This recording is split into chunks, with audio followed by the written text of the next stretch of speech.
ప్రతి ఒక్కరిని నడిపించే ఆయన ఆత్మను మనకు అనుగ్రహిస్తుండు.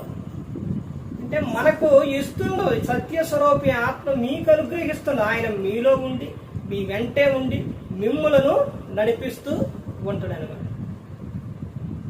రోజున సంఘంలో ఎక్కువగా చూస్తే సంఘం పరలోకం వెళ్ళే దారిలో ఉందో, నరకం వెళ్ళే దారిలో ఉందో, ఏ విధంగా ఉందో అన్నది ప్రతి ఒక్కరు కూడా తెలుసుకోవాలి.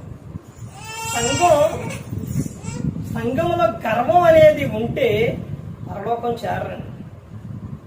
గర్వం ఉండకూడదు. ఏముండాలంటే తగ్గింపు స్వభావం అనేది కలిగి ఉండాలి, ప్రేమ కలిగి ఉండాలి. మరి ఇప్పుడు నువ్వు సంఘానికి వెళుతున్నా, నీవు పరలోకానికి వెళతావా, నరకానికి వెళతావా? సంఘానికి వెళ్ళే నువ్వు నీలో గర్వం అనేది ఉంటే పరలోకం చేరవు. తగ్గింపు స్వభావం అనేది ఉండాలి. అలా ఉన్నప్పుడే పరలోకం చేరతావు.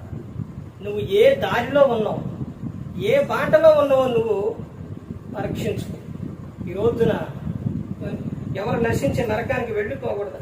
యేసుక్రీస్తు ప్రభువు ఈ లోకానికి వచ్చి మనందరి కోసం శిలువలో తన ప్రాణాన్ని పెట్టారు. ప్రతి ఒక్కరు కూడా దేవుని యందు భయభక్తులు కలిగి పరిశుద్ధాత్మ మాట హృదయశుద్ధిని కాపాడుకుంటూ క్రీస్తుని పోలి నడుచుకున్నప్పుడు లోకం విడిచినప్పుడు పరలోకానికి చేరుకుంటారు. మరి ఈ విధంగా నిలబెట్టి మాట్లాడించిన తండ్రైన దేవునికి కృతజ్ఞతాస్తుతులు చెల్లిస్తూ ఇంతవరకు శ్రద్ధగా మీకు ప్రభు పేట నా హృదయపూర్వకంగా చెల్లిస్తూ ఈ మాటలు ముగిస్తున్న అందరికీ